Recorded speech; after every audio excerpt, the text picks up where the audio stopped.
Good afternoon, folks. I'm going to just give it another 30 seconds before we get started here.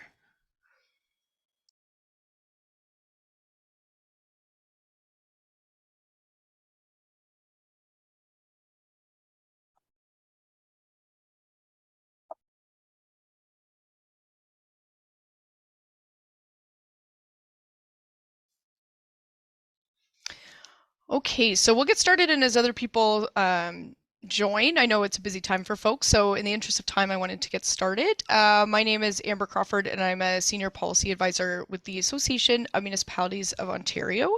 I've worked here since 2016 on a myriad of different files, but particularly since May 2021, I've been working on land use planning in terms of housing policy, energy policy, and resources, whether that be mining, forestry, aggregates, and obviously for this conversation, the regional planning process in Ontario as it relates to energy policy. This is the first of hopefully a series of webinars that we are putting on today, and so it's a bit of a test case for us to see if there's interest from the sector. This is being recorded, just so you folks know, and encouraging folks to share with their peers and colleagues based on the information that's put forward today. As we welcome you all, we wanted to recognize that our work as AMO and the work of our members takes place on traditional Indigenous territories across Ontario, and we recognize and respect the history, languages, and cultures of the First Nations, Métis, and Inuit peoples, whose presence continues to enrich our communities today. So the next slide that I wanted to take you through as we get started is to just let you know that we are running in a webinar format, and so everyone is automatically muted, but there are ways to interact, and we're hoping you will do so today. We can use the chat function if there's any technical difficulties, if you lose sound or what have you, and if you do have any questions and answers, please use the Q&A function, because then we can record them, and if we don't get through any today, it's a good way to record it so we can follow up. The slides will be shared with participants after the presentation, and the presentation is being recorded and will be posted online on the AMO website, and hopefully through our partners today that are on the line can hopefully share through their channels as well. So as I say, it's the first of hopefully a series, but this is the way that we're going to present today. To take you through what our objectives are, as AMO, we have a series. So the first part of the presentation today is to inform you about what our role is in energy policy and why municipalities should care. I know we're preaching to the choir here today, but it is important to sort of ground truth and sort of level set an understanding of what it is about the energy policy space that AMO is interested in. And then what I'm going to do is pass it over to the Ontario Energy Board to talk about the regional energy planning process. And I think it's important to make sure that as we go through some more specifics after the break, which we'll take sort of part 3 and part 4 afterwards, is to really explain what it is and why it's important for municipalities and at what times folks can participate and in what ways. So after that, we'll have Hydro One, who is here, as well as the IESO, which is the Independent Electricity System Operator. They're going to take you through their perspectives from energy planning from an electricity standpoint. And then we'll have Enbridge talk from a natural gas and integrated resource planning perspective as well. The question and answers, I think, will be based on sections. So as you do come up with questions, I'll be your moderator and slide advancer today. So feel free to ask pointed questions of each as we go through. And if there's time for questions at the end, of course, happy to take them. And then I will leave you with some key AMO takeaways and some resources to learn more. So jumping into the AMO role, energy policy has a myriad of different ways, be it generation, transmission, conservation, and from a facilities standpoint, of course, for those familiar with the IESO procurement, there's a lot of things happening in this space, and so we thought it was very prudent, particularly for new councillors, to really understand how energy works in this province. The regulation of energy rates and the coordination of the system is done by the independent independent electricity system operator, and the broad energy policy is provided through mandates through the Ontario Energy Board, both of which are here today. And they both in turn receive direction from the Ontario Ministry of Energy. And so we've put some hyperlinks in if you want to do your own reading at your leisure. In terms of the specific strategic objectives AMO has had, our board endorses them every year. And so in the fall of 2022. These were particularly of interest to the energy sector, although there's a number of other ones. But in no particular order, we talked about the importance of better integrating infrastructure, investment, climate change, energy, and social policy. They also want to advance municipal Indigenous relations in Ontario, and one of those examples is building in an Indigenous lens to our AMO task force work, which was just very recently recalibrated, and so we're excited about that. And then the advancement of LAS's initiatives that support our work on the green economy. So LAS is AMO's business arm, and they provide bulk purchasing on a lot of different services, of which energy is one of them. And so I've included the link there in case you want to learn more about what services they provide in that space.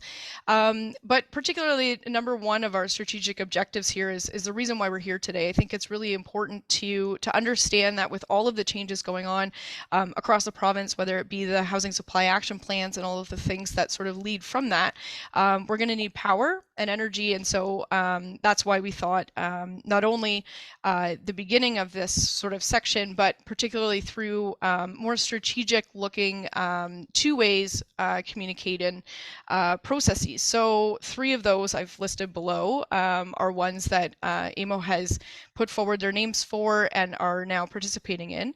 One is the Regional Planning Process Advisory Group, which the Ontario Energy Board will take you through in a bit more detail. The Natural Gas Integrated Resource Planning Working Group is something that Enbridge will talk to.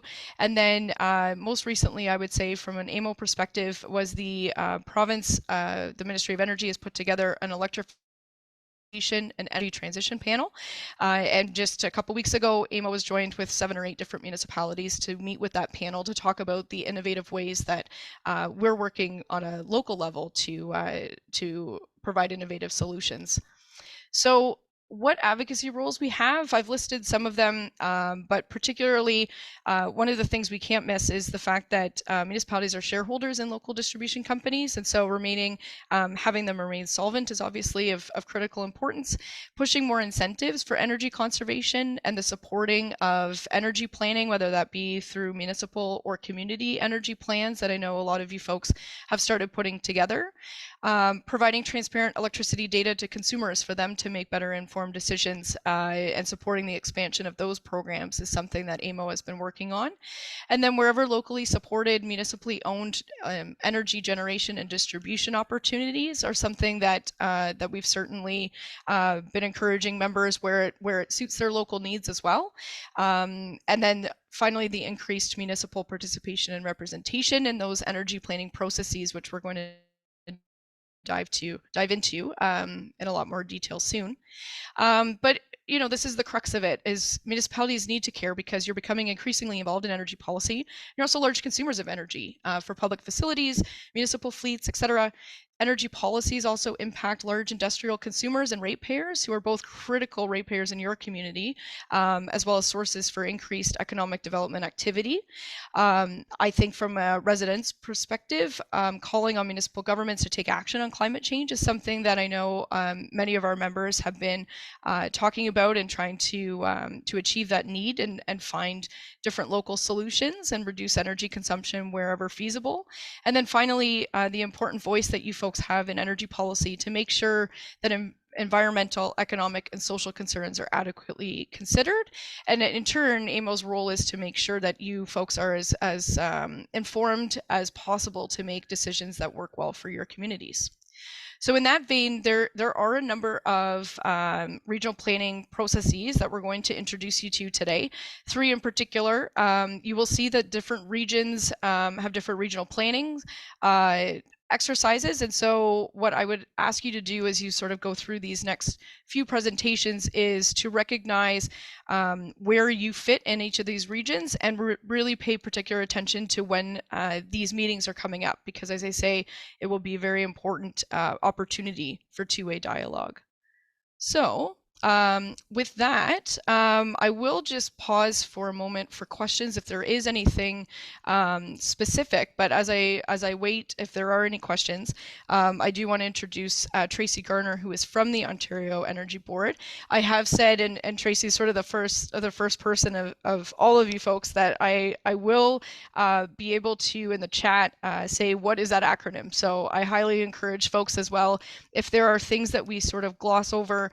It is very technical in nature, but if there are terms that you're not aware of, please don't hesitate to write in the chat, and I'll try to do my best to get ahead of that as well. But not seeing any, Tracy, I will just pass it over to you, and thank you so much for attending today. Thanks, Amber. Good afternoon, and thank you to the Association of Municipalities of Ontario for the opportunity to speak today about regional planning. My name is Tracy Garner, and I'm the Manager of Transmission Policy and Compliance at the Ontario Energy Board, or OEB. My role encompasses the OEB's coordination of the regional planning process in Ontario. So moving to the next slide, my agenda today consists of briefly, I'll start by introducing the Ontario Energy Board. I'll spend a bit of time introducing the regional electricity planning process. What is regional planning? How has it come to be? And what the OEB's role is in regional planning. Next, I'll cover some recommendations that have been made within the past year and a half or so, and recommendations about how to improve the process. And I'm going to particularly then focus in on recommendations that are making the regional planning process increasingly relevant to Ontario's municipalities, which is why we're here today. And at the end, I'll be happy to answer any questions you have. So moving on. So about the Ontario Energy Board, the OEB is the independent regulator of Ontario's electricity and natural gas sectors. The OEB makes decisions and rules to ensure that consumers are treated fairly and that the energy sector is reliable and sustainable. So moving on to slide 5. Next one, please. Yeah. Oh, sorry, your numbering is different now. Okay. First, as you will come to realize over time, either during today's presentation or in the future, if you get involved in a regional planning process in your part of the province, the process itself is quite complex and there can be a lot of technical detail involved in regional planning. On this slide, I've tried to create an introductory description for the purpose of this presentation. In a nutshell, I would describe regional planning as a multi-party planning process for solving electricity supply problems. The issues addressed in regional planning are often related to growth, but they could be due to other reasons, such as the renewal of aging electricity infrastructure. The core participants in regional planning are local distribution companies, sometimes also called LDCs or just distributors, transmitters, and the ISO, and you will hear from them today. The process may include an integrated planning stage that considers what we refer to as wires or non-wires solutions. Wire solutions would be consist of transmission or distribution infrastructure, and non-wire solutions could consist of a local supply resource solution, for example, or local demand management. Stakeholder and community engagement are important parts of regional planning. And overall, the process aims to optimize and increase the effectiveness of electricity system investments, which are sometimes the outcome of the process. Regional planning is not exactly new. In fact, this type of work has been going on in Ontario for decades, but the specific process that we're talking about today is one that was formalized by the Ontario Energy Board about 10 years ago. Finally, as you will also realize, based on the number of participants involved, regional planning is a collaborative undertaking. both in terms of the multiple parties that work together to carry out the planning process, but also in terms of the development and the evolution of the process itself. Moving on to the next slide, please. So as I just mentioned, over the course of 2012 to 2014, the Ontario Energy Board took steps to formalize the regional planning process. The OEB convened a working group at that time called the Planning Process Working Group, which consisted of industry representatives. And they really took ownership of the process and created the main structure, which is still in place today. This structure included dividing Ontario into 21 electricity planning regions. And Amber already included a slide of those regions roughly displayed on a map of Ontario. In addition to creating the 21 regions, this working group created a multi-stage process that exists today and identified the roles of the key participants. The Ontario Energy Board endorsed the working group's report and formalized this process through changes to regulatory documents. The next slide shows a figure of the process itself, which has been carried out around Ontario since around 2013. I'm not going to go into much detail, but one important thing to know is that this process must be triggered at least once every 5 years in each of the 21 planning regions in Ontario. We call each iteration of the process a cycle, so you may hear me use that term again. I think one of the things that has made regional planning successful and enduring is that this process has the flexibility to accommodate a range of different courses, depending on the circumstances of the region. One of the early stages in the process is the needs assessment stage, which is the second box from the left.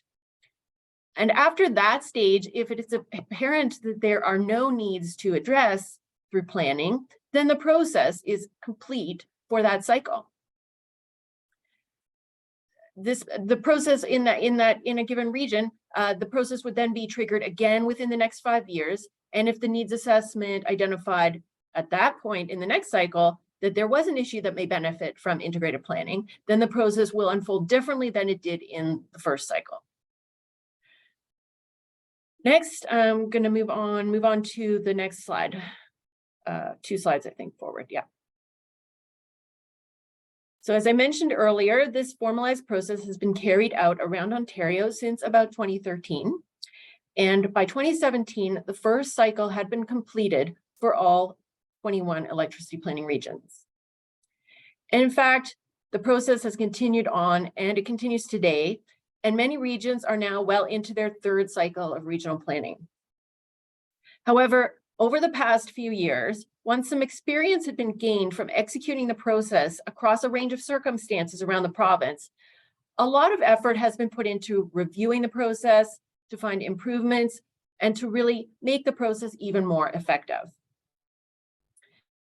These reviews were initiated by direction from the Minister of Energy back in around 2017, and they have involved again, as I mentioned earlier, collaboration between the ISO and the OEB, as well as input from industry participants and stakeholders through working groups and engagement processes. The next slide describes in a bit more detail the specific consultation process that was undertaken by the Ontario Energy Board in 2021, and includes some links to the materials from that process that you can refer to later if you'd like more information. The outcome from that consultation process was a report that was provided to the Ontario Energy Board by a working group called the Regional Planning Process Advisory Group, or RPPAG. And that report was completed in December 2021. The advisory group consisted of distributors, transmitters, the ISO, as well as a number of other stakeholder representatives, including the Association of Municipalities of Ontario. And I've included the full list of members as an appendix to this presentation as well. The next slide lists the 9 high-level recommendations that were included in the RPPAG report to the Ontario Energy Board. And the columns on the right side that show OEB and RPPAG identify which of those two entities should lead the implementation of the recommendation. So as you can see, the advisory group has had an ongoing role over the past year or so to actually implement the details of some of these recommendations. In other cases, the Ontario Energy Board has already taken steps to implement these recommendations through changes to regulatory documents. On the next slide, which is actually the next slide, the following one, here I've zeroed in a bit more on one of those recommendations, which is about achieving holistic coordination of planning processes. Some of the specific initiatives under this recommendation relate to municipal planning. For example, to educate municipalities on the importance of providing information in their municipal energy plan that indicates how municipal energy plan goals will be achieved. This additional information will improve regional electricity planning by enabling distributors, the LDCs, to translate the municipal energy plan goals into the electricity load forecast, which is one of the key inputs into the regional planning process.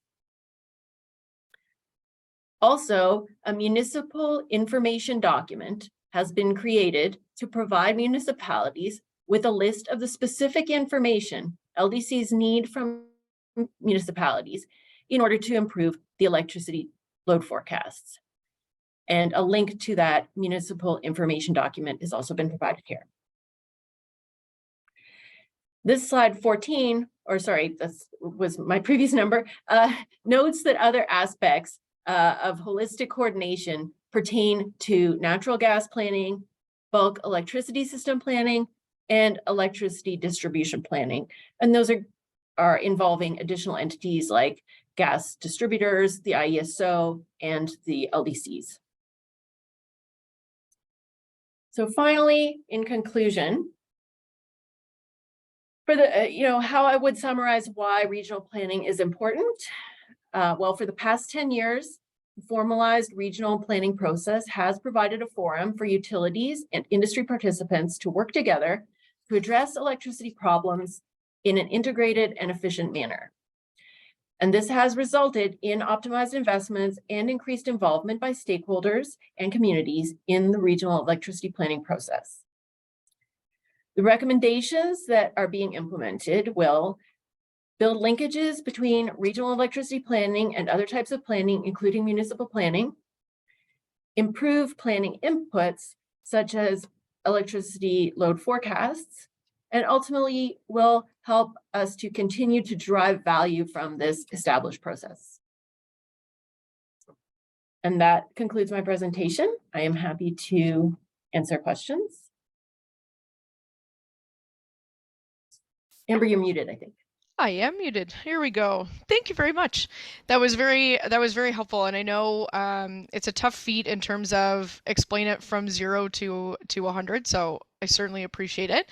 I would, if anyone does have any questions, I'm happy to post them. But in the meantime, Daniela has put in the link to that. And so as we go forward, I would appreciate if folks could sort of take a look at that. And as always, I mean, one of the things that really struck me when we're talking about municipalities as industry participants, right? Like, I think that is when we're trying to figure out what language is going to be translatable into this load forecast. I think key things for us is that municipal energy plans and community energy plans are one of those inputs, right, Tracy, into some of those planning discussions. And maybe, I don't know if you've got information about those 21 regions, if there's any ones in particular that are ongoing now, but maybe in follow-up, we can sort of provide a process, because I know that it is on your website. So maybe as we go forward and respond to participants, we can include a link into what the status is of some of those. Sure, yeah. Okay. I Okay. see. Oh, go ahead. Yeah, no, what I would like to do now, because it actually does fit really well, is thank you, Tracy, and invite our next presenters up because I think it really ties in well. So thank you.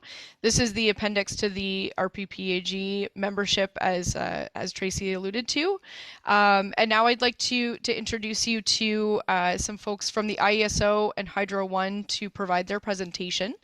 And they're going to talk about the electricity planning process from their perspective. So Max and Roussel and AJ and Sashna, if I could have you folks join me on screen, I appreciate it. Thank you. And well done, Max, on providing some information already into the chat. So I will, Roussel, should I pass it over to you perhaps to start? Thank you. Yes, thank you very much, Amber. And good afternoon, everyone. Thank you once again to AMO for hosting this session and for the opportunity to speak with you all today alongside our energy sector partners. My name is Roussel Gratella, and I'm the Supervisor of Regional and Community Engagement at the Independent Electricity System Operator, or IESO. Our team has the opportunity to connect and work with municipalities across the province on really a wide range of electricity matters, including electricity planning that we're discussing today. As Amber mentioned, I'm joined today by my colleagues, Max Way, who's our Manager of Transmission Planning at the IESO, as well as AJ Garg, Manager of Transmission Planning, and Sashna Bobal, Senior Engineer of Transmission Planning from Hydro One. Planning is essential to a reliable and sustainable electricity system. And as you've heard already today from Tracy at the OEB, we do work closely with industry stakeholders, as well as municipalities and Indigenous communities to really understand local, regional, and province-wide energy needs and take the necessary actions to ensure those needs are met. Now, over the next 25 minutes, we'll give an overview of Ontario's electricity sector, the IESO's role in it, and how we plan for our electricity system, really with a focus on regional planning and the real integral role of municipalities and communities in this process. As you've probably heard a lot in the last months, there's lots going on in our electricity sector, a lot of significant change being driven by a myriad of factors, including public policy decisions, economic development, decarbonization, and evolving consumer choice, among many others.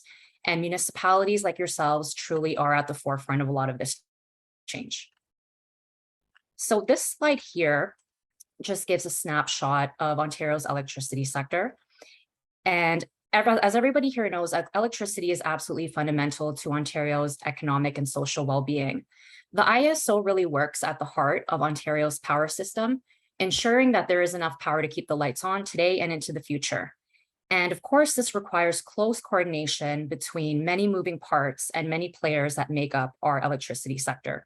We work with various partners throughout the broader system to deliver on our mandate of reliability and affordability, including electricity generators who produce electricity to provide for Ontario's energy needs, transmitters like Hydro One, who's here today, who build and maintain Ontario's high voltage transmission lines that transport electricity from generators to local distributors and also maintain Ontario's grid connections with our neighboring provinces and states. We also work closely with distributors who deliver electricity directly to the households and businesses in your community. And of course, with consumers who rely on electricity to power their homes, businesses, institutions, and industries, and who we also partner with to ensure we know what's happening on the ground and how that will affect demand for electricity and consumption patterns. Just on to the next slide, please. So the IESO is a provincial agency. We act as the coordinator and integrator of Ontario's electricity system. Our key strategic priorities are driving and guiding the sector's future during this time of incredible transformation. We monitor the energy needs of the province in real time, 24 hours a day, 7 days a week, balancing supply and demand and directing the flow of electricity across the grid to ensure power is available when and where it's needed. And really the focus of today's discussion is that we plan and operate the power system to acquire the lowest cost supply for all Ontarians, ensuring reliability while also supporting cost cost effectiveness. And in doing that, we work to really plan and anticipate for the future. And we are really truly entering, after years of strong supply, a period of growing supply needs, as our reliance on electricity will increase, being driven by economic growth, decarbonization, and consumer preferences. And really, to ensure the province's electricity system can meet these needs, the ISO forecasts Ontario's electricity demand, evaluates the system's capabilities to meet that demand, and plans for any required actions to secure any new electricity supply or infrastructure that's needed. And through all of this, we are committed to engaging with all of Ontario's communities and being transparent about the work that we do. And one of our key mandates, bolded here on this slide, is to engage and work with communities, customers, and our other sector partners in planning for the future electricity needs of our province and really driving effective and sustainable solutions.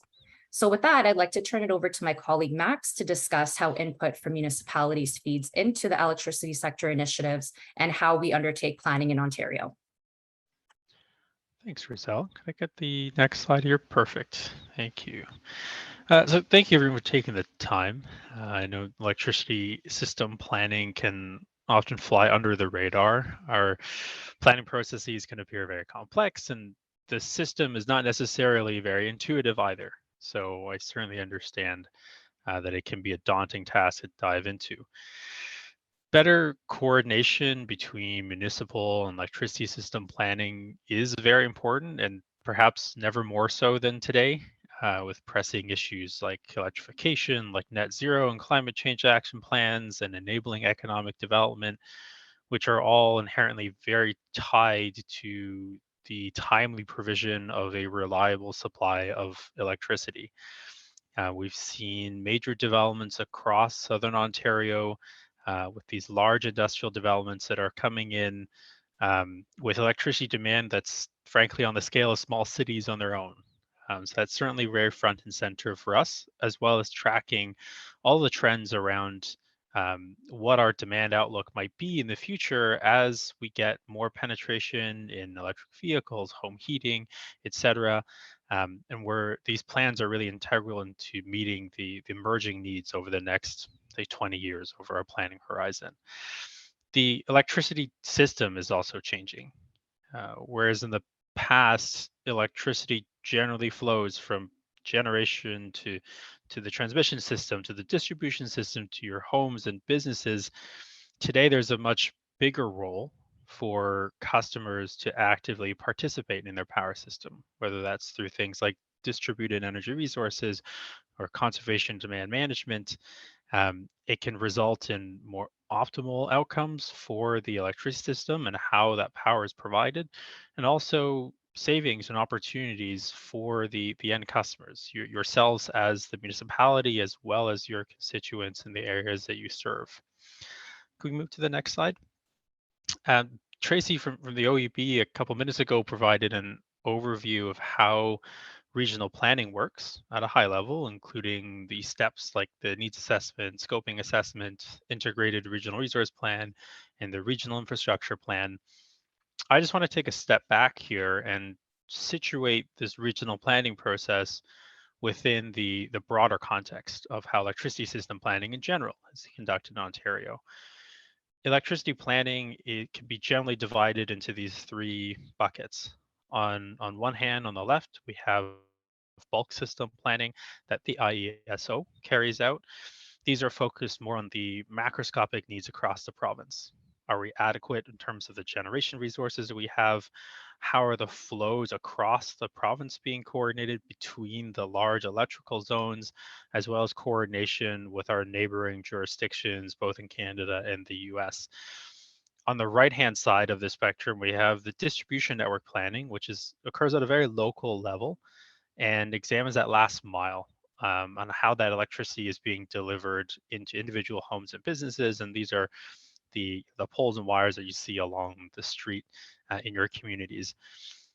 In between, we have regional planning and the very important community engagement that Roselle was speaking to earlier. Regional planning seeks to integrate this bulk system planning perspective with the local distribution system planning, while also implementing provincial policy direction and addressing system reliability needs. Can we go to the next slide?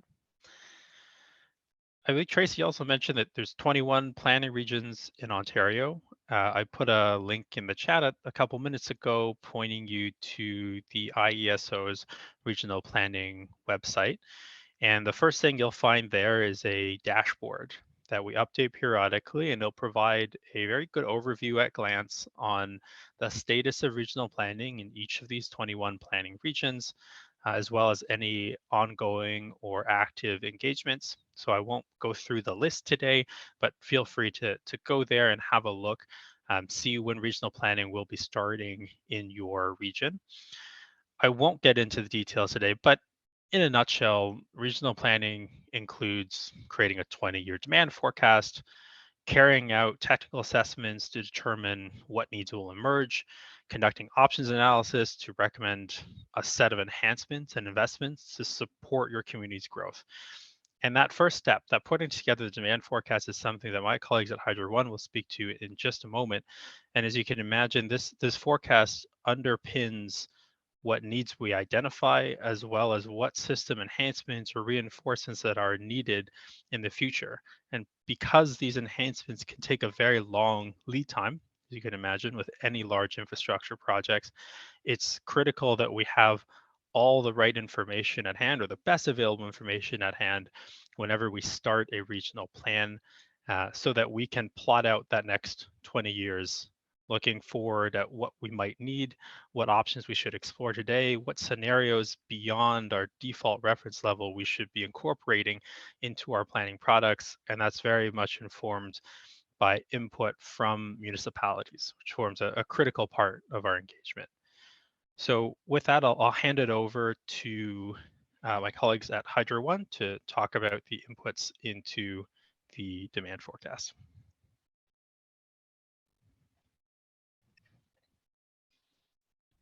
AJ, you're on mute.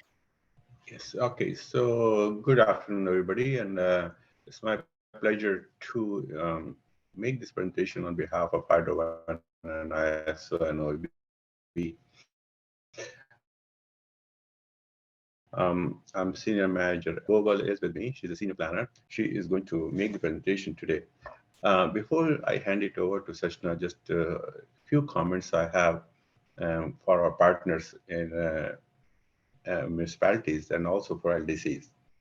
First of all, Hydro One has a very unique role. We are in a very unique position, and we interact with municipalities on a regular basis. It might be because of storm situations, emergency response, and so on and so forth.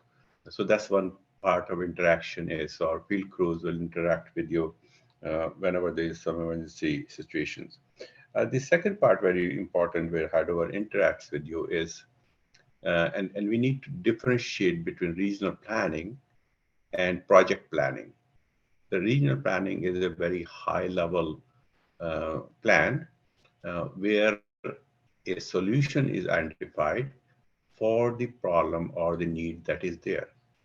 Once that is done, then either Hydro One or your local distribution company will take that information and recommendation from the regional plan and develop the actual infrastructure plan to build, own, and operate that assets into the future.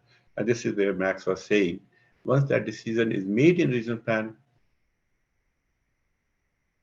it can take, at least for Hydro One transmission, it can execute that plan and put it in service. So that's where it becomes very important.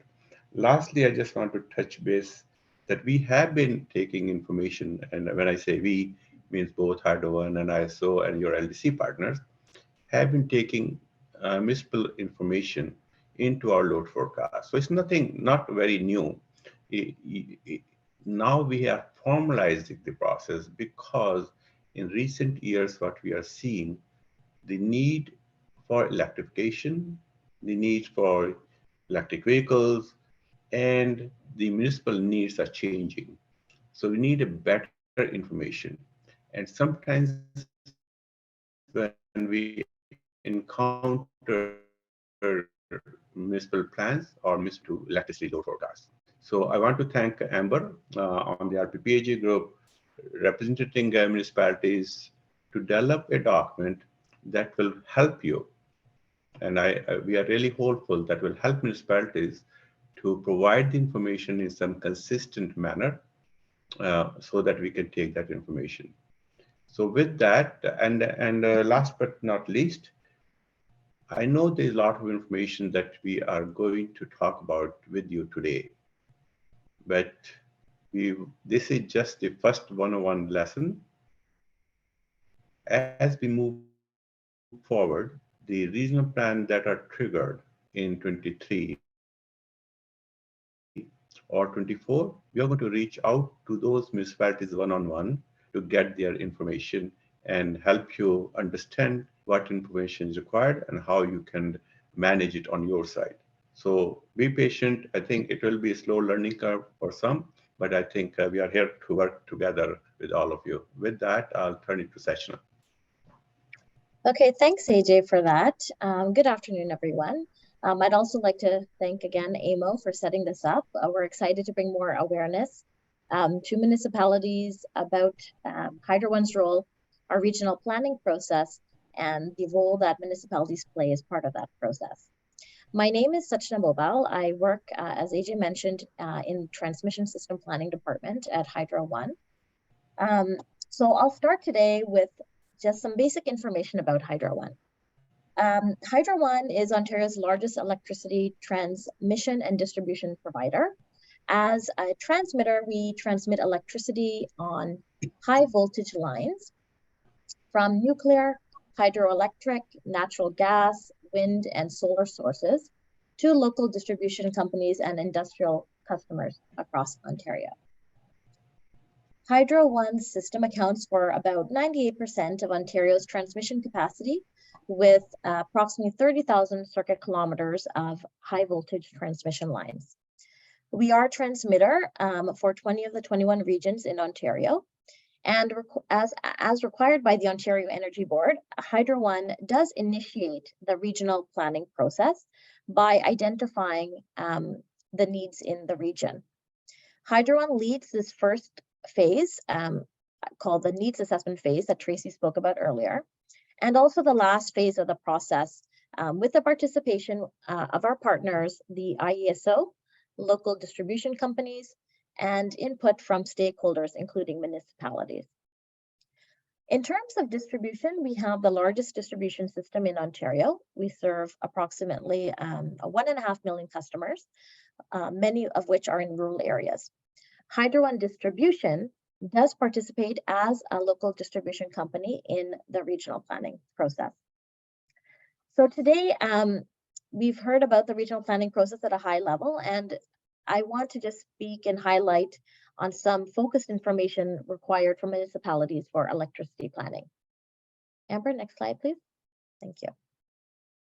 So in terms of municipal input in electricity planning, I'll start with saying that the long-term expectation of peak electricity demand in a given region is key and essential to identifying the electrical needs in the region over the next decade to 2 decades. And accordingly, the development of a forecast, a demand forecast, is a fundamental step in the overall regional planning process. So we do ask our LDCs to provide their demand forecast, which we can then use to identify what infrastructure needs may be required within the specific region over the next 10 to 20 years. It's important to note that the work done by municipalities through their municipal energy plans or community energy plans, for example, include underlying information that have linkages with the information that LDCs need to prepare their demand forecast. As AJ mentioned today, however, the information provided by municipalities sometimes does not have the specifics required for LDCs to incorporate and translate into the electricity demand forecast that they prepare. Essentially, it's important that we have a better understanding of each other's information needs to facilitate a more interactive approach between electricity planning and municipal electricity planning information. I would say that pursuing alignment between system planning and municipal planning will ultimately contribute to the optimization of our investments to meet community energy needs. So to address the gap that I spoke about, the Regional Planning Process Advisory Group, or the RPPAG, they developed a municipal information guideline that we've briefly mentioned earlier. And this guideline was aimed at promoting enhanced coordination and two-way communication between the LDCs and municipalities of Ontario.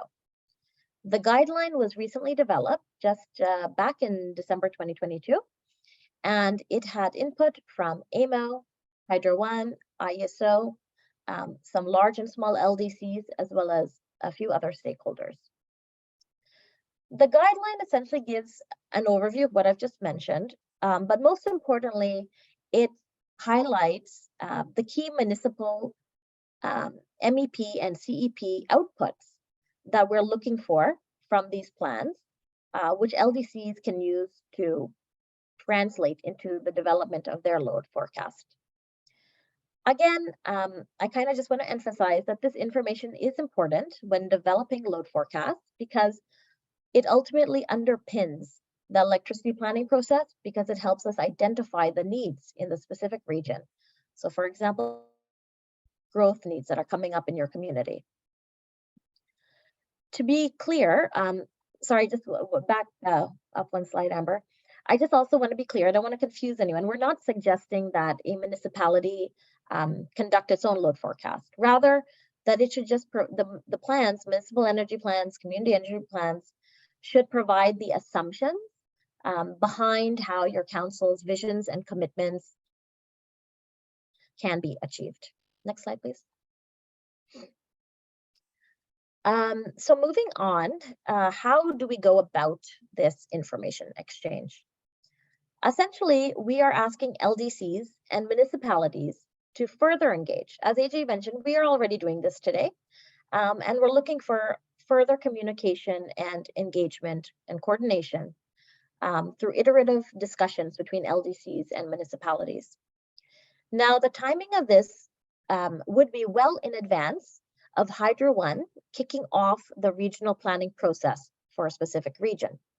This way, the information can be prepared by the municipality in advance, which they can then provide to their respective local distribution company, who will then subsequently incorporate that into their load forecast.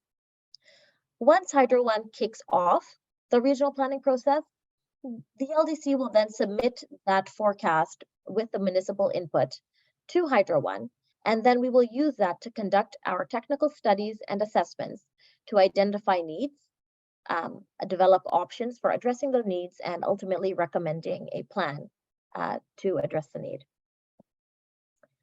Now, some of you may have seen earlier in 2023, Hydro One did send an email to all relevant municipalities and their respective LDCs where regional planning is planned to be undertaken in 2023. It was a heads up and also a request to kind of start thinking about how you're going to get your information in order in the future per the guideline to the extent possible.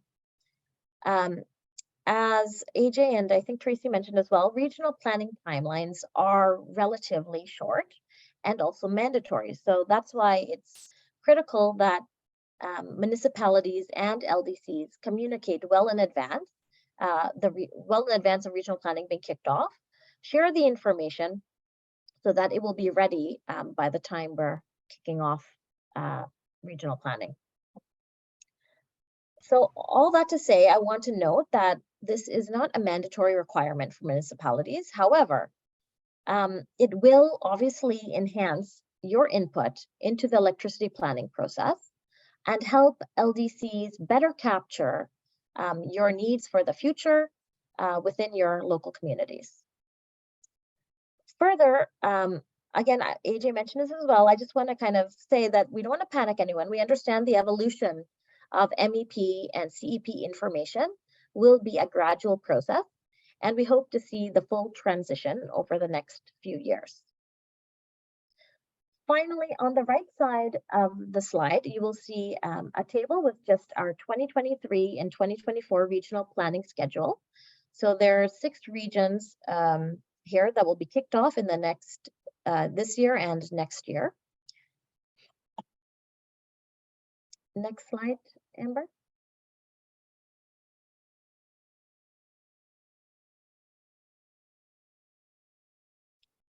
And here I just kind of wanted everyone to have a glimpse of what the guideline looks like. This is the appendix that we have, where we list the key outputs that we're looking for from municipal energy plans to improve the LDC load forecasting process. I'll just give you an example with respect to future electricity needs. LDCs are looking for municipal plans to identify and quantify the new type of load expected annually over the next decade or two in categories such as industrial, commercial, and residential units, to provide the number of units by type, square meter, etc. Also, where there is an emission reduction goal like net zero, we have seen that some municipal energy plans or community energy plans are at times very high level with respect to these goals, but it would be more effective if more specifics were provided in terms of the actual projects that are expected to achieve that goal. So that was kind of our goal as part of the municipal subgroup for the RPPAG, to develop this guideline to bring municipalities more awareness of their role in the regional planning process and what information we're looking at that would be more effective for LDCs to take into account. Thank you. Thank you very much. I really appreciate that. I want to leave this slide up here and again invite any questions that you folks may have. I know with this being the first of hopefully a series, I did want to reiterate a couple points that that AJ has made, as well as the fact that this is really, the intent is to better understand what is most helpful when, and is the main impetus for that guideline. I think the standardization of energy needs, I think, will absolutely be a transition, particularly given that many communities don't have an energy staff person on site, and in fact use consultants in a lot of circumstances. And so part of this, as sort of the first step, might be to share this list with a consultant if you use one, to develop some of these plans. As well, I know that a lot of folks have climate adaptation goals and mitigation and pieces like that. I think this is incumbent on us as municipalities to ensure that Public Works is talking to climate change offices wherever possible, even a strategic advisor. Again, if you have them on staff as they're going through sort of the economic development plans, pieces that each different department will have input into. I think the more that you can feed this into the sector at the appropriate times, I think will help everyone, not only you folks, have your goals met in a bit more predictable fashion, but also that LDCs and Hydro One, being one on one side, would be able to talk to you about when those inputs are really and outputs are really needed. So AJ, I see your hand up. Did you want to provide some more comments? Yeah, just one additional comment or clarification for municipalities. If you look at item A, future electricity needs, we talk about over the next 10 to 20 years. So it is very important for us that when you are doing over the next 10 year or 20 year, we need some discrete time steps in between, for at least for the plan that is firmed up. So we need to know what is happening in the first 3 or 5 years, so that we can put that infrastructure in a timely basis. If there are no timelines associated with it, then it becomes very hard exercise for LDCs or for us to take that information. And I appreciate and acknowledge that municipalities may not have that clarity right at that time, but to the extent you have clarity, to the extent that you're not waiting for a funding either from provincial or federal or something, the projects that are confirmed, please identify those projects at their timelines when they are happening. Because in the absence of that, again, it becomes very hard for us to do electricity plan. No, I think that's a fair comment. I think the other piece of this guidance was the intent was to make sure that the information was provided in a way that if it wasn't well understood by LDCs, that there would be sort of a point person that they could call to really dive into some of these details where they do exist, recognizing that in a lot of ways, particularly smaller communities, this is one of 20 different hats that you folks wear. But some folks are really focused on economic development in certain industries. And so the more that you can build relationships with your local LDCs, I think all the more important. And then finally, before I let we take a break for probably 10 minutes or so, if we come back at maybe 2:40, I think just give us some thought. From the electricity side, we're going to pivot into the Enbridge side of things, but please do come back with questions, and we will move on to the final presentation that we've got at 2:40. So thank you, and we will see you back.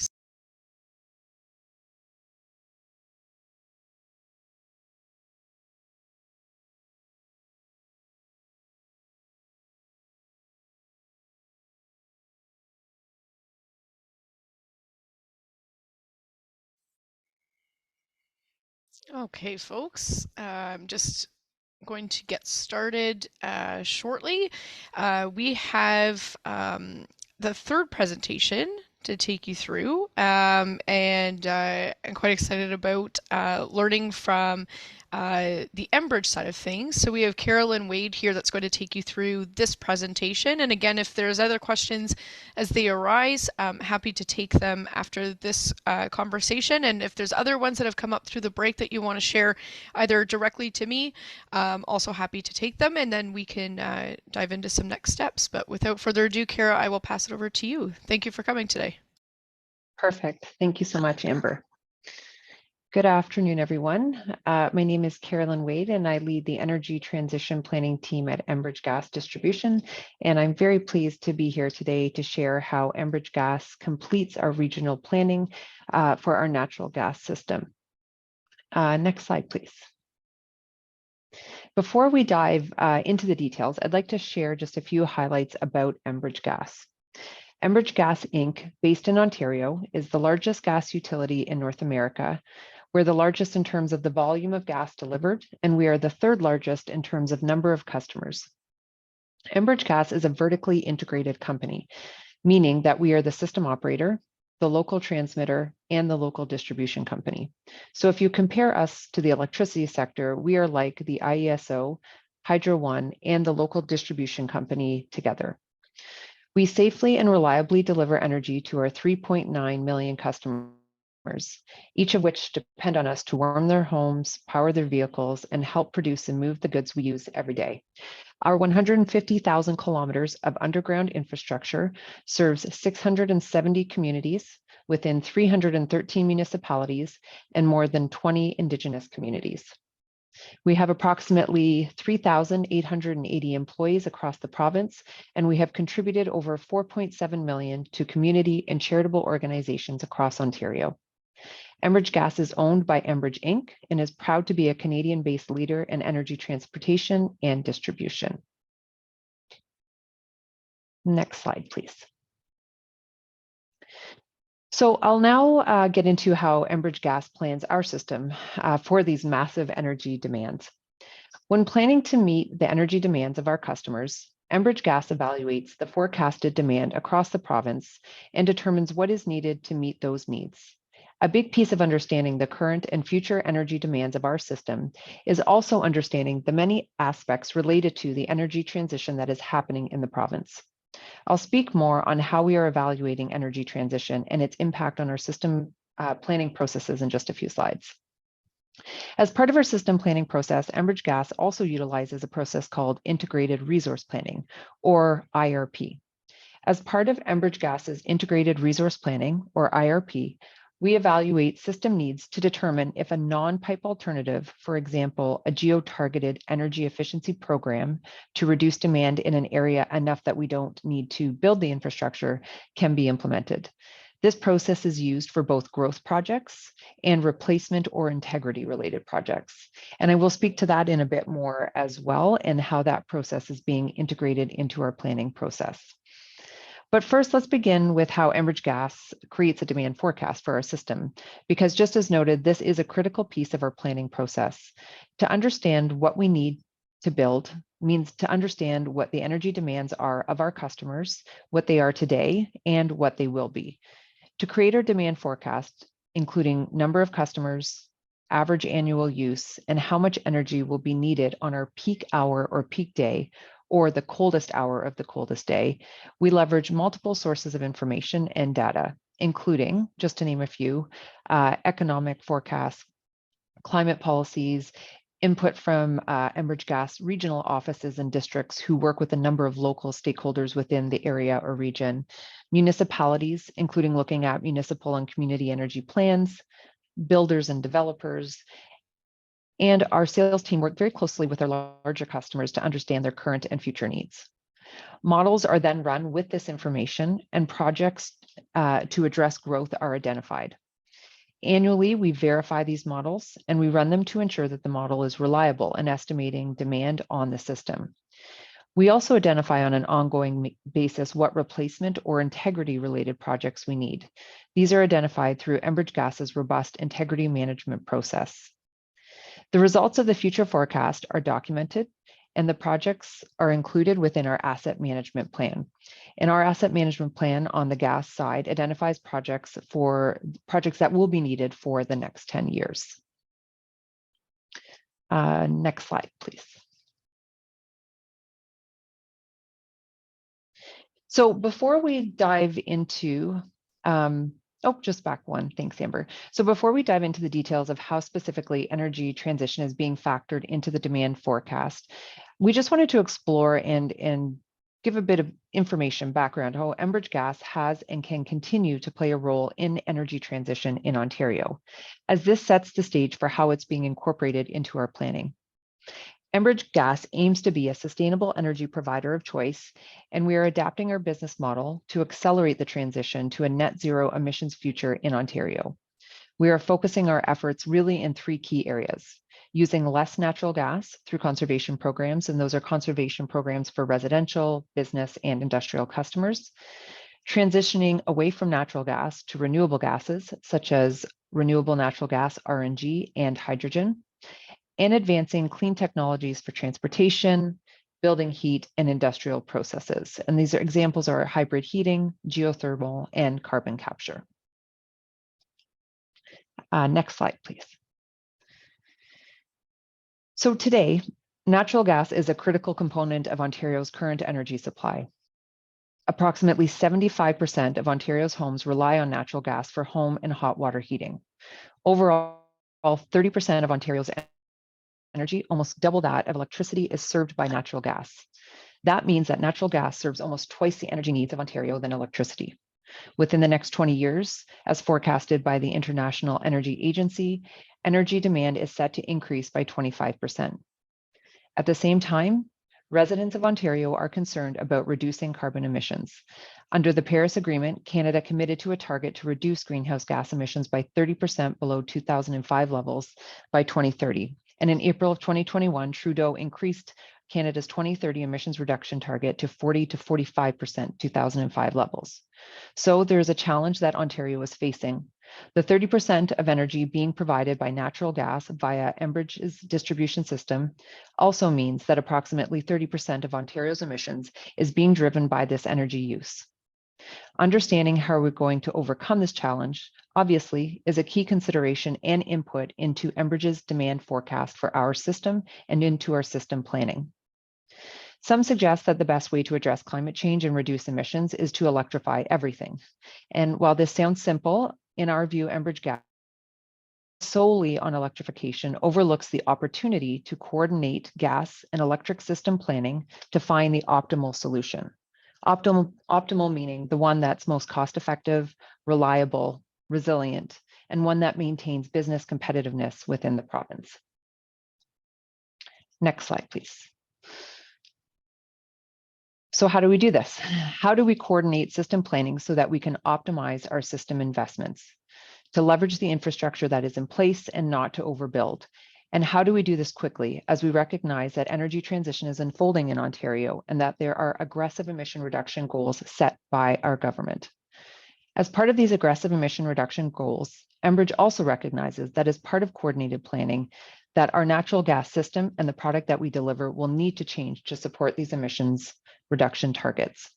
We recognize this and are committed to supporting energy transition in Ontario, and we've taken the following steps so far. Actively investing in low carbon solutions that support cost-effective emissions reductions. We've set net zero targets for our own emissions, and we proactively engaged a consultant to evaluate energy system pathways to net zero to help determine exactly what our system's role can be in the transition, which will in fact then lead back to and contribute to how we plan. Next slide, please. So we engaged, as I just noted, a consultant to understand what role our system could play so that we could start to incorporate this into our planning process. We looked, the consultant looked at two different scenarios, a diversified scenario, one that uses electrification imbalance with low carbon gases, and one that was solely electrified. For each scenario, the study assessed the overall feasibility of the pathway based on costs, greenhouse gas emissions, system reliability, and resiliency. The study also identified what investments are needed in electricity, hydrogen, and methane in terms of supply, capacity, storage, and infrastructure.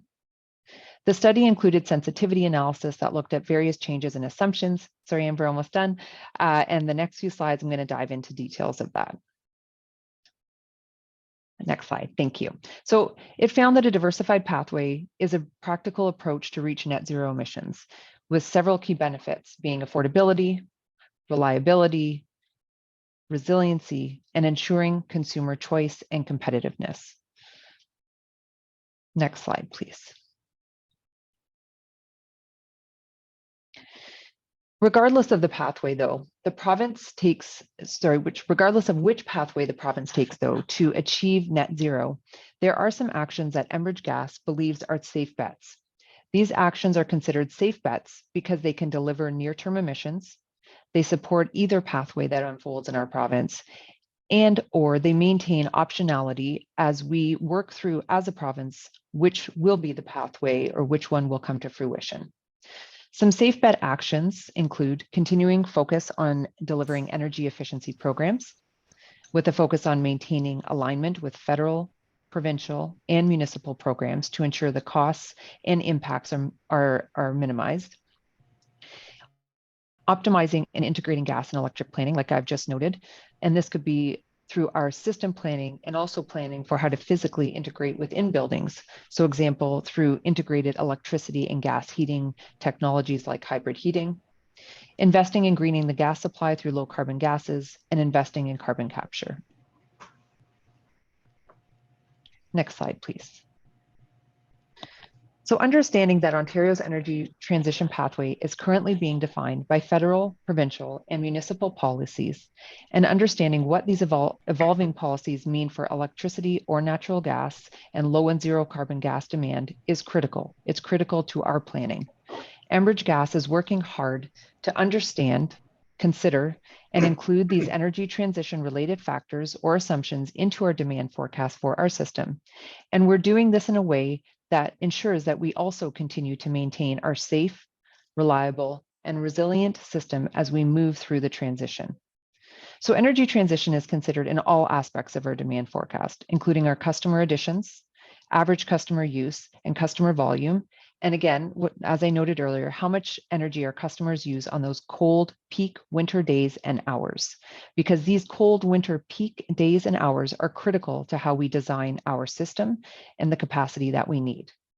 The assumptions that we're using within our demand forecast are based on low carbon trends that are observed by builder intelligence and market trends, declining average use that is projected based on carbon pricing.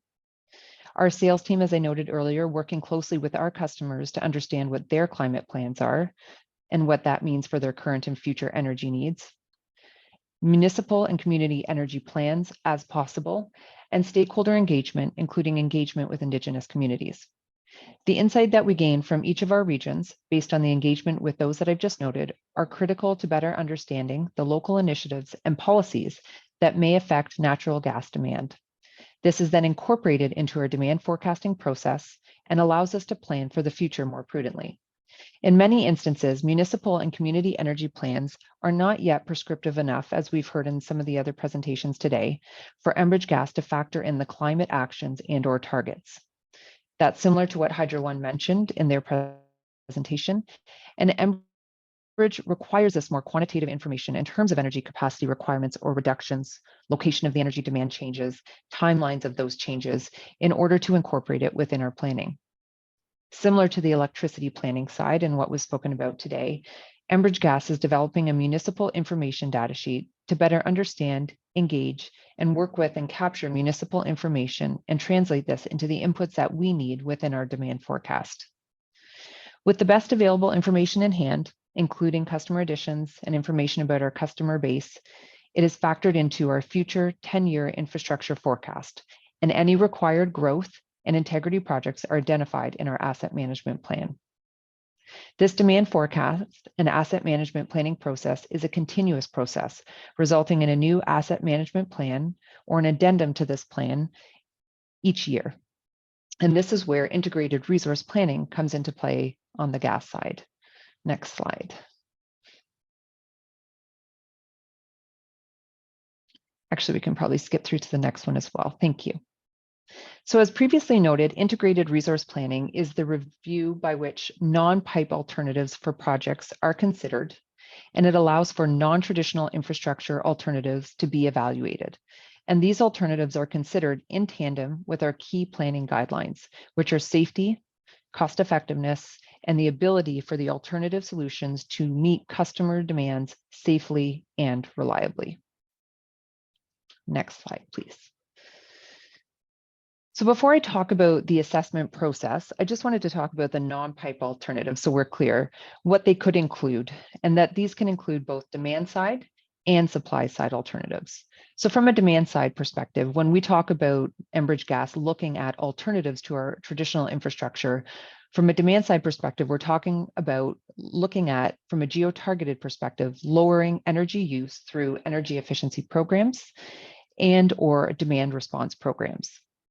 And then from a supply side alternative perspective, we're looking at delivering more energy without adding new pipeline using compressed natural gas or liquefied natural gas at a point in the system where it's needed, displacing conventional natural gas with carbon neutral renewable natural gas or hydrogen, if we can do so on the right spot on the system, and adding supply through upstream deliveries. Alternatives can be implemented individually, or they can be implemented in combination to meet the system need cost effectively and within the required timeframe. Next slide. So what is our process? To determine if there is an alternative to a traditional pipe project, Enbridge Gas works through our integrated resource planning or IRP process. Each project that we have in our asset management plan moves through this IRP assessment process. And I'm just going to walk through this at a high level of what this process includes. The first is looking at the constraint or the need or the project on the system. And we determine whether or not it is a gas pipe investment or a non-pipe investment. Once we know it's a pipe investment, we do what's called a binary screening. And the project will either pass or fail. The different elements of the binary screening criteria include emergency, safety issues. So of course, this would be something that we would not have the time to do an alternative for. Timing, if the need has really come upon us quickly and it must be done and we can't delay it. If it's a customer specific build that the customer is willing, even in part, to put forward their contribution and aid. If a project is part of a community expansion, it also will not move forward with an alternative investment. And then if it's a pipeline project that is less than our leave to construct or a project that needs to go to the board under $2 million, it will not have an alternative looked at. But if it does pass that, it will then move through to technical evaluation. Can we technically fulfill the need of the system using one of the alternatives that I've just spoken about. And if we can, then we move on to an economic evaluation. And this is really looking at, do we have the ability to economically meet the need within this area with a demand side or supply side option when comparing it to the traditional infrastructure project? And then we have our periodic review, which is an ongoing assessment of our system. Needs and updates are done when required. If a non-pipe alternative is deemed technically and economically feasible, Enbridge Gas will apply to the OEB for approval if the plan is greater than $2 million. And it would move forward with implementing the alternative instead of the traditional project. If a project is deemed not to have a technically or economically feasible project, it will then proceed through its traditional project pathway. Next slide, please. So how does Enbridge Gas's integrated resource planning also support energy transition? As the energy landscape continues to evolve, there is growing interest in low carbon alternatives to meet energy needs. And as the largest natural gas distributor in Ontario, Enbridge Gas knows it will play a meaningful and integral role in the province's path towards energy transition. We consider IRP as a key energy transition initiative. IRP alternatives can defer pipeline infrastructure, which allows Enbridge Gas to manage the uncertainty in the energy transition sector, in the energy sector, until energy policy is more concrete and when clear decarbonization pathways and policies have been identified and implemented. In other words, gas integrated resource planning can support short and long-term energy solutions for our system planning efforts by either reducing natural gas demand via customer programs or provide supply-side alternatives to defer infrastructure builds until energy policy is better understood at regional and provincial levels. Enbridge Gas is committed to supporting the province, municipal and Indigenous communities in achieving their clean energy goals, and annual IRP stakeholder activities will support ongoing dialogue between all parties to ensure energy and climate plans are known and factored into our Enbridge Gas system planning process. Next slide, please. So as part of this, demand forecast and integrated resource planning, we are continuing our stakeholder engagement and evolving it, including with municipalities. We know that this will be critical. So in addition to more direct engagement with stakeholders, we are now also launching gas integrated regional planning webinars, where we will look for further input into our demand forecast. We'll bring awareness of the projects that are in your area, and we'll inform regions where applicable on the non-pipe alternatives that we are evaluating in each region. To participate, I've listed the steps there. I won't go through them all, but we really encourage all the participants on this call today to register and to please share this with your fellow municipal and other regional colleagues to ensure that you have the opportunity to have your say as we move through our demand forecasting and our planning processes. And I think this is my last slide. We have hosted already some of these regional webinars just recently, and we have a few more that are coming up in April and May. Again, please join our website and ask for information on how to participate in your regions. For the webinars already completed, we will post the presentations online in the near future, so please check back for updates on our website so that you can see that information as well. And with that, I'd love to open it up for any questions. Thank you very much. I appreciate it. There is one that I'll read out to you, Kara. Is there any updates to the proposed increase in leave to construct threshold from 2 million to 10 million? I believe that there was a regulatory proposal put forward some time ago to increase it, which would make sense given inflationary environment of last several years. Yes, so there has been no change at this point. I think the process is still open, but at this point in time, the threshold for the leave to construct is still at the 2 million mark. Thank you. And then the only other question I had was more around the IRPA process itself. I know that it's an Enbridge-driven decision. Is there any opportunity for municipalities to become involved during that binary criteria process at all, or is it Enbridge driven, and then municipalities find out which go forward, or any stakeholder for the record. Yeah, absolutely. So the framework, I should maybe take a step back. So the process, the integrated resource assessment process that I just walked through, this framework, as Amber noted, it's Enbridge gas driven, meaning that it is within the natural gas sector. So the OEB has laid out that assessment process and the steps for us to follow, and the critical points in time. It builds upon the stakeholdering we're doing, that we need to gain input from our key stakeholders, including municipalities.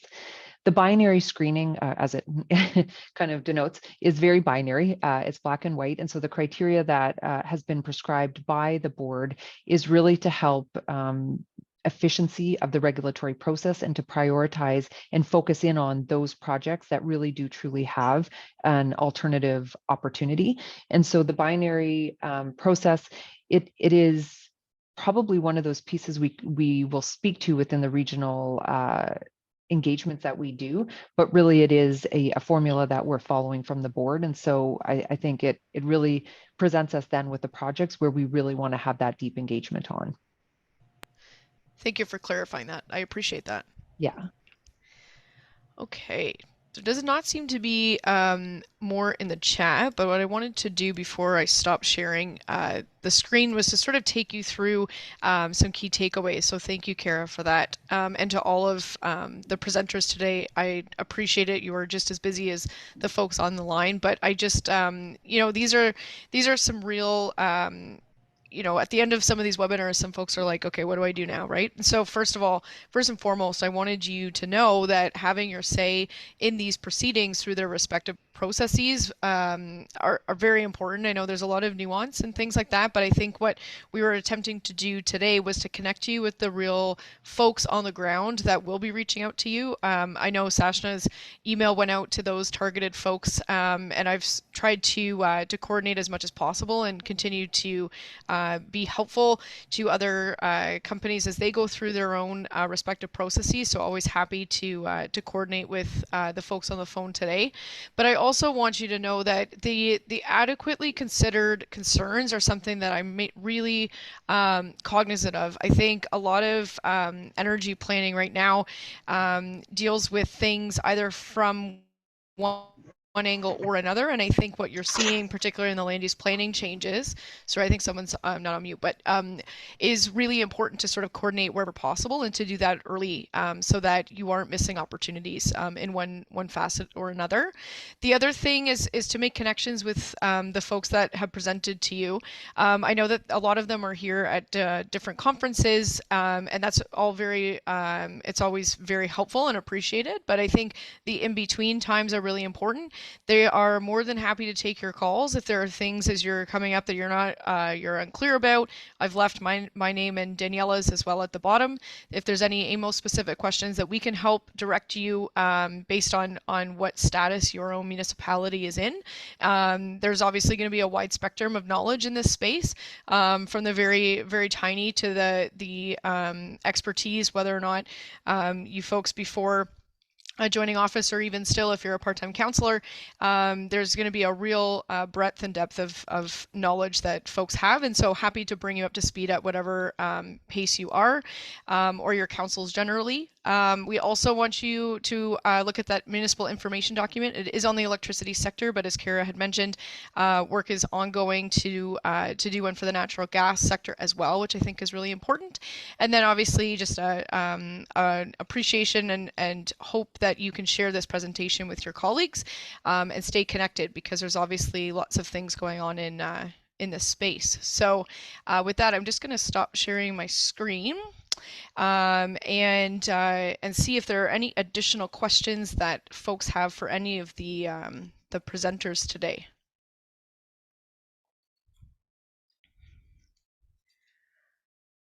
Excellent. Excellent. Okay, well, you know where to find us. Thank you again for all of the presentations. Sorry, Amber, I think AJ just has a quick question. Oh, sure. Thank you. Statement. Yeah, go ahead. Yeah, I have a comment for our municipal partners.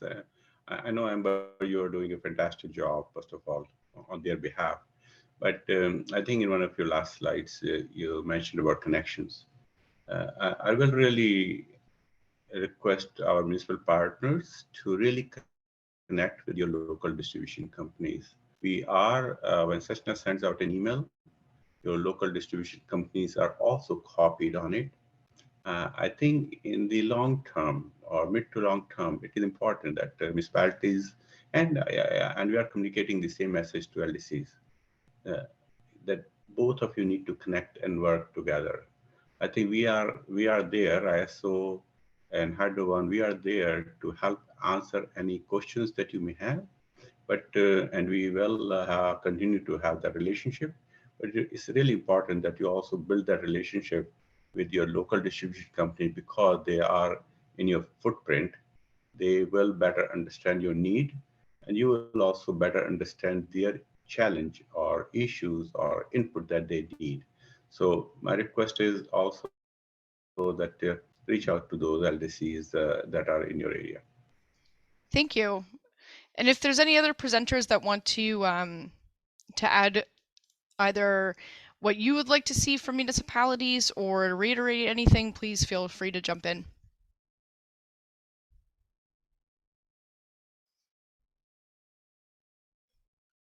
Okay. Well, thank you very much again. Appreciate the time today, and I hope you have a wonderful afternoon. Take care.